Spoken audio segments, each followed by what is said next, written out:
প্রিয় বন্ধুরা, একজন মহিলার কবর থেকে জান্নাতি সুঘ্রাণ ভেসে আসছিল। তার কবর যেন ঠান্ডা জান্নাতি বাগান মনে হচ্ছিল। মহিলাটি কি এমন কাজ করেছিলেন যার ফলে আল্লাহ তাআলা তাকে এত সম্মান দিলেন? জানতে হলে ভিডিওটি শেষ পর্যন্ত দেখতে থাকুন। প্রিয় দর্শক, এক বুজুর্গ ব্যক্তি তার সাথে ঘটে যাওয়া একটি ঘটনা বর্ণনা করেছেন। তিনি বলেন, একদিন আমি কবরস্থানে পা রাখতেই একটি চমৎকার সুগন্ধি এসে হৃদয় ভরিয়ে দিল। এত সুন্দর সুঘ্রাণ এর আগে কখনো পাইনি। আমি প্রতি জুমার দিনে ফজরের নামাজের পর আমার পিতার কবরের কাছে যেতাম।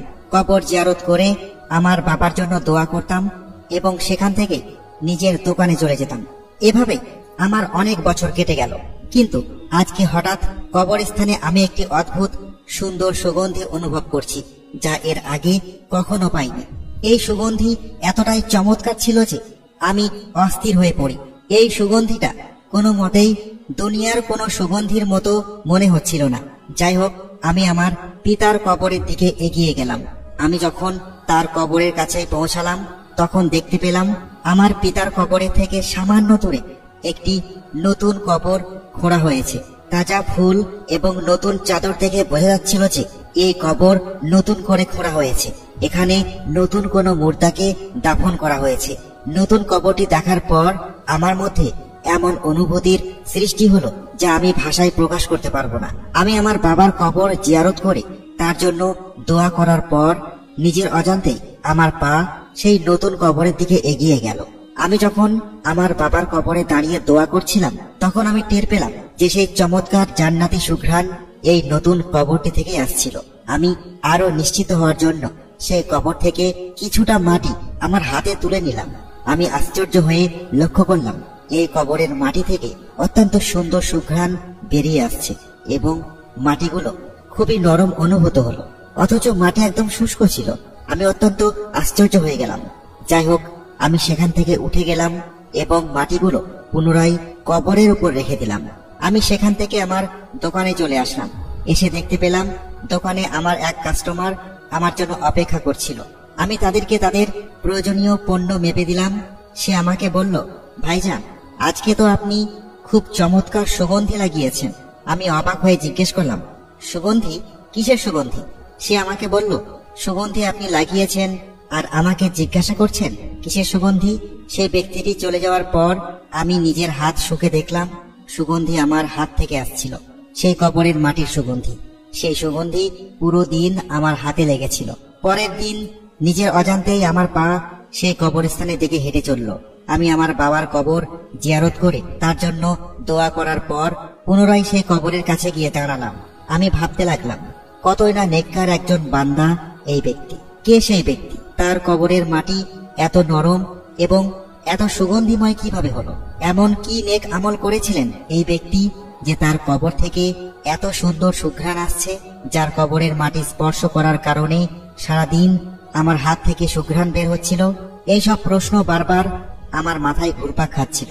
আমি এই কবরস্থানের গোরখদক, যিনি কবর খুঁড়ে থাকেন, তাকে খুঁজে বের করলাম। তাকে জিজ্ঞাসা করলাম, এই নতুন কবরটি কার? গোরখদক সে আমাকে জানালো এই কবরটি একটি মহিলার। তার কথা শুনে আমি আরো চিন্তিত হয়ে পড়লাম যে একজন মহিলা কি এমন আমল করেছে যার কারণে সে এত মর্যাদাবান হতে পেরেছে। পরের দিন রবিবার ছিল। আমার সকালে ঘুম থেকে দেরি করে ওঠার অভ্যাস ছিল, কিন্তু তা সত্ত্বেও আমার সেদিন ফজরের সময় ঘুম ভেঙে যায়। আমি নামাজ আদায় করে কবরস্থানের দিকে রওনা করলাম। কবরস্থানে প্রবেশ করে আমার নজর সেই কবরখানার উপর পড়ল। আমি দেখতে পেলাম সেই কবরের পাশে বসে একজন বয়স্ক লোক কোরআন তেলাওয়াত করছে। আমি আমার বাবার কবর জিয়ারত করলাম এবং তার জন্য দোয়া করলাম। এরপর আমি সেই ব্যক্তির দিকে তাকালাম। সেই লোকটি তখন দোয়া করছিল। দোয়া শেষে লোকটি উঠে দাঁড়ালো এবং কবরস্থান থেকে বেরিয়ে যেতে উদ্যত হলো। আমি তার পিছু নিলাম। আমি সেই লোকটিকে পিছন থেকে ডাক দিয়ে বললাম, বিরক্ত করার জন্য ক্ষমা চাচ্ছি, তবে আপনাকে আমি কিছু জিজ্ঞাসা করতে চাই। লোকটি লাজুক স্বরে আমার উত্তর দিল, জি জনাব, বলুন, কি জানতে চান? আমি তাকে বললাম, হুজুর, আমি জানতে চাই এই কবরটি কার? সেই লোকটি আমাকে পাল্টা প্রশ্ন করলো, আপনি কেন জানতে চাচ্ছেন?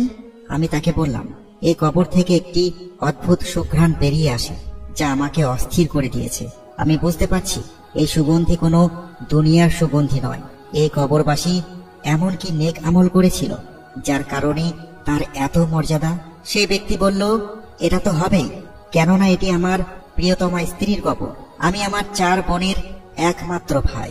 আমার বোনেরা এবং আমার মা আমাকে বিয়ে করিয়ে ঘরে পুত্রবধূ আনার জন্য খুব আকাঙ্ক্ষা করেছিলেন। তারা আমাকে অনেক শখ করে বিয়ে করিয়েছেন।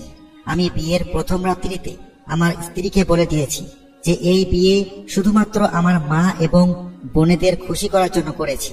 আসলে আমার একটি গোপন রোগ আছে, কিন্তু এই রোগের কথা আমি আমার মা এবং বোনেদেরকে বলতে পারবো না। তাই আমি স্বার্থপরের মতো তোমায় বিয়ে করে ফেলেছি।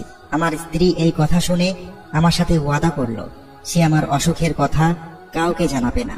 30 বছর পর্যন্ত সে বিশ্বস্ততার সাথে আমার সংসার করেছে, আমার খেদমত করেছে, কিন্তু মৃত্যু পর্যন্ত সে তার ওয়াদা রক্ষা করেছে। আমার অসুখের কথা কাউকেই জানায়নি। তাহলে তুমি বলো, আল্লাহ তাআলা কেন তার কবরকে আরামদায়ক, ঠান্ডা এবং সুগন্ধিময় করে দিবেন না? প্রিয় মুসলিম ভাই ও বোনেরা, মানুষের গোপন কথা এক ধরনের আমানত, তাই অন্যের গোপন কথা গোপন রাখাই কল্যাণকর। আল্লাহ তাআলা আমাদেরকে অন্য মুসলিম ভাই ও বোনেদের গোপনীয়